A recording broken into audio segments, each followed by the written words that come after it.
Sí, gracias, presidente. Usted no es consejero desde septiembre, ¿no? Cuando dice que a mitad de curso no podía hacer cambios, yo creo que la legislatura duraba 4 años, ¿no? Bien, punto uno. Segundo, agradezco que lleguen los datos, a ver si llegan antes de que acabe la legislatura. Vamos a ver, pues dice, haré porque le lleguen urgentemente. Bueno, hombre, ya, es que ya no hay más remedio a que lleguen urgentemente porque si no esto se acaba. Tercero, programa bilingüe, vuelvo a insistir. El debate es sobre si subirse al tren de la mejora o no. Entonces, nosotros hemos hecho una serie de propuestas sobre las que insisto y sobre las que insistí, que creemos que mejorarían el programa bilingüe porque la piden profesores, la piden expertos educativos y la piden informes. Usted me decía, no hizo referencia a ninguno. Léase usted de las actas de la Comisión de Expertos de la Junta de Castilla y León, donde hubo un debate en el que acudieron expertos en materia bilingüe de toda España, no solo de Castilla y León, y ahí podrá ver propuestas concretas de pedagogos, de orientadores, de profesores, de expertos en materia bilingüe, de catedráticos y de gente con experiencia en la gestión en materia educativa en diferentes consejerías y ministerios que hablan precisamente de la necesidad de incrementar el número de horas lectivas, de incrementar la formación del profesorado y de implantarlo en educación infantil. Estoy de acuerdo con usted en que el programa bilingüe, y agradezco que lo haya dicho expresamente, el programa bilingüe no perjudica las materias del estudio del mismo, es decir, las competencias que los alumnos adquieren, porque hay algunos de sus socios políticos de otras formaciones que sí cuestionan eso. Sí cuestionan que el aprendizaje bilingüe perjudica a los alumnos en la aprehensión de los conocimientos de esas materias. Pero bien, yendo, insisto, a las cuestiones concretas en las que nos deberíamos centrar. ¿Qué han hecho ustedes por aumentar la formación del profesorado durante esta legislatura en materia bilingüe? ¿Qué han hecho? ¿Qué incentivos ha habido para los profesores de educación primaria, de educación secundaria, que quisieran reforzar su formación bilingüe y que quisieran pasar, por ejemplo, de la acreditación B2 al C1? ¿Qué incentivos ha habido desde la Consejería de Educación? Nosotros creemos que tiene que haber incentivos en cuanto a la motivación del profesorado, por supuesto, pero también incentivos económicos. Aquí se ha traído por parte de este grupo parlamentario y también de otros grupos parlamentarios el sistema, vamos a decirlo así, de incentivos que hay para el funcionario público, concretamente para el profesor de la enseñanza pública. Y claro, cuando vamos a un plan de evaluación docente que el 100% de los evaluados lo obtienen y al final se convierte simplemente en un plus de antigüedad, eso, que ahora no voy a entrar en cuestionar, no ayuda precisamente a la motivación del profesorado o no ayuda precisamente a la motivación por la excelencia y por la mayor adquisición de conocimientos, de aprendizaje, de títulos para llevar al aula. No ayuda. Sin embargo, si hubiera unos incentivos para el profesorado, por ejemplo, en materia bilingüe, como se está haciendo en otras comunidades autónomas, pues a lo mejor sí que sería mucho más fácil poner un objetivo a 3 o 4 años de que una inmensa mayoría de los profesores que hoy tienen el B2 puedan adquirir el C1. Y esto se está haciendo en diversas comunidades autónomas gobernadas tanto por el Partido Popular como por su formación política. Por lo tanto, insisto, superemos el eje derecha-izquierda.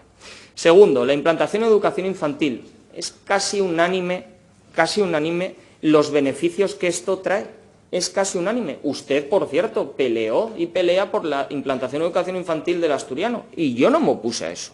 Pero entonces, si usted está hablando del beneficio que trae el aprendizaje de una lengua en las edades más tempranas, cosa que, hombre, los que tenemos un mínimo conocimiento de la materia sabemos, hagámoslo también en el programa bilingüe de una lengua extranjera y que se pueda implantar en las edades más tempranas, como es el caso de educación infantil.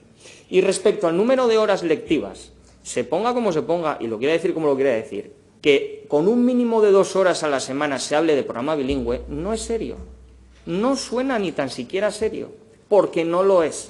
Y tiene que haber, por lo tanto, un mínimo de 30 horas, del 30% del horario lectivo o con tendencia a llegar al 50% para que hablemos verdaderamente de un programa bilingüe.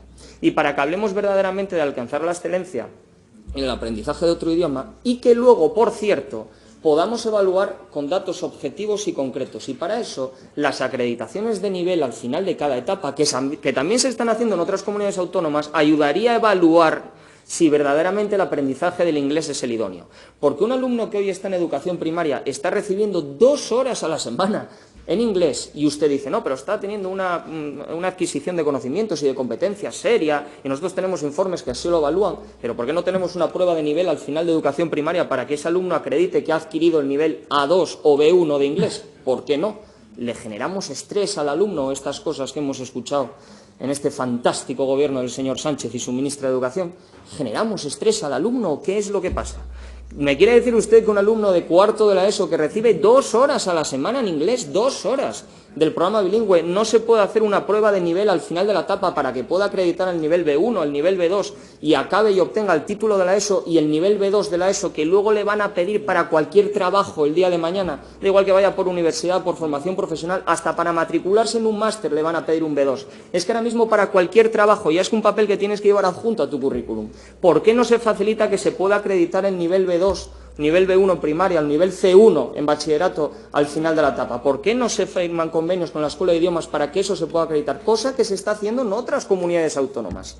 Y que lo haga quien quiera, como es lógico. Los alumnos que les vengan ganas de hacerlo, que lo hagan, y los que no, no. Pero generemos esa oportunidad. Y esa será verdaderamente una medida de evaluación de si el programa del bilingüismo está ayudando a obtener esos objetivos o no está ayudando a los mismos. Y, por supuesto, a esto habría que sumar, porque el plan bilingüe no es la panacea ni va a ser la solución mágica al aprendizaje de inglés, los planes de inmersión lingüística, las actividades extraescolares vinculadas a esta materia y también, insisto, la mayor formación del profesorado, pero no mediante la obligación, sino mediante la motivación. Y hay elementos y mecanismos para facilitar a los profesores o para motivar a los profesores a obtener una mayor formación, una mayor titulación, que así puedan trasladar al aula. Y así, pues las propuestas que hace este grupo parlamentario, que no son solo nuestras, sino que se están haciendo en otras comunidades autónomas y que usted dice que comparte alguna de ellas o algunas de ellas, pues intentaremos mejorar un programa bilingüe que es manifiestamente mejorable en Asturias. Ni nefasto, ni desastroso, yo no he utilizado esos calificativos, es manifiestamente mejorable,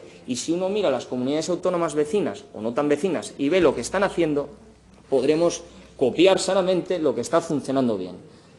Mayor número de horas lectivas, mejor formación del profesorado, implantarlo en educación infantil y, por supuesto, que puedan acreditar el nivel al final de cada etapa. Y, por supuesto, y en esto estoy de acuerdo con usted, apostar por la pareja educativa, apostando por los auxiliares de conversación. Sé que la pareja educativa ahora mismo es utópico, pero apostando por los auxiliares de educación, bien sean nativos o no, no tiene que ser un requisito imprescindible, pero sí que facilitan el aprendizaje del inglés en el aula. Y, por lo tanto, pasemos de las buenas palabras a las acciones, porque en esta legislatura, en esta materia, no en este curso, en esta legislatura, nada se ha hecho. Gracias.